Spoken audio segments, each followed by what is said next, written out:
Netflix's K-pop Demon Hunters was completely changed by this beloved Marvel movie. Spider-Man, Into the Spider-Verse, changed the game for animation. In fact, it's already cemented its place as one of the biggest turning points in the history of how animation is made, right up there next to Toy Story. By using 2D textures, 2D and 3D animation techniques, and different frame rates, the movie truly feels like a comic book that's been brought to life. It's also led to more experimenting in mainstream animation, with films like Teenage Mutant Ninja Turtles, Mutant Mayhem, The Wild Robot, and Nimona, having since put their own spin on the Spider-Verse pioneered method of combining 2D elements with 3D animation. Sony Pictures Imageworks, which worked on Spider-Verse, was also involved in developing the biggest hit of the summer, K-pop Demon Hunters. The movie takes place in a universe where demons are constantly trying to attack humanity. Every generation, however, there's a new trio of women who use their singing to create a magical barrier that stops the demons from accessing our world. In modern times, those heroes take on the form of a K-pop girl group who are tasked with facing their greatest threat yet, a demonic K-pop boy band. K-pop Demon Hunters defied all expectations to become the most watched streaming movie ever in the history of Netflix, as well as a box office success to boot. It's easy to see why. The film's characters are memorable, its soundtrack is absolutely catchy, the movie capitalizes on very popular things like anime and K-pop, it has a good story, and its animation is absolutely stunning.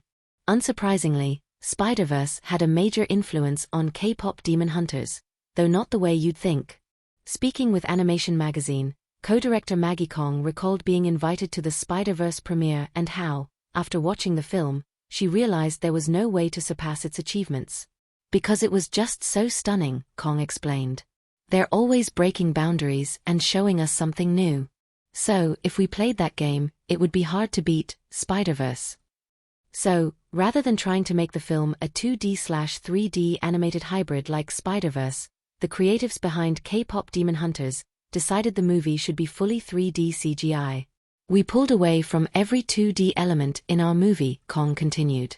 We took a lot of inspiration from faces and the look and feel of anime, but did a CG version of it. There's one thing that we didn't catch, but I think 99.9% of everything is CG.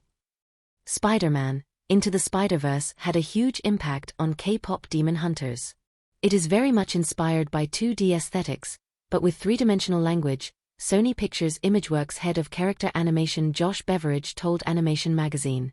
The movie's on twos a great deal too, so it's very bold graphic language, except this also has a lot of glamour, and we wanted a lot of lensing and soft focus and the bokeh effect on things as well. That was one of the really interesting challenges, to have this very bold graphic look. For those who are confused right now, in K-pop Demon Hunters, humans are animated on 2s or 12 frames per second, as opposed to the traditional 24. Meanwhile, the demons are animated on 1s or the full 24 frames. This makes the demons move more fluidly and in control, while the humans are limited by their lack of super strength and mortality. It's one of the ways K-pop Demon Hunters takes the path paved by Into the Spider-Verse and makes it its own. Rather than merely adding 2D textures or playing with frame rates for the sake of doing it, the film uses these tools to enhance its story.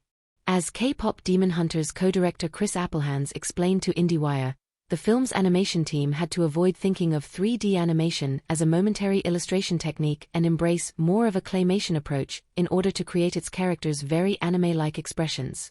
By doing this, the animation team was able to keep everything three-dimensional. You can see this in the scene where HUNTR/X celebrates the end of their tour at the start of the film, at which point they start screaming in joy, their facial expressions becoming exaggerated like in anime. Rather than adding thick, flat 2D lines on top of the 3D ones, these elements were already part of the 3D models for the characters, giving them a different look. This is also the biggest reason why a live-action K-pop Demon Hunters remake wouldn't work. Frankly, there's no way to satisfyingly replicate the movie's visuals outside the realm of animation. K-pop Demon Hunters is now streaming on Netflix.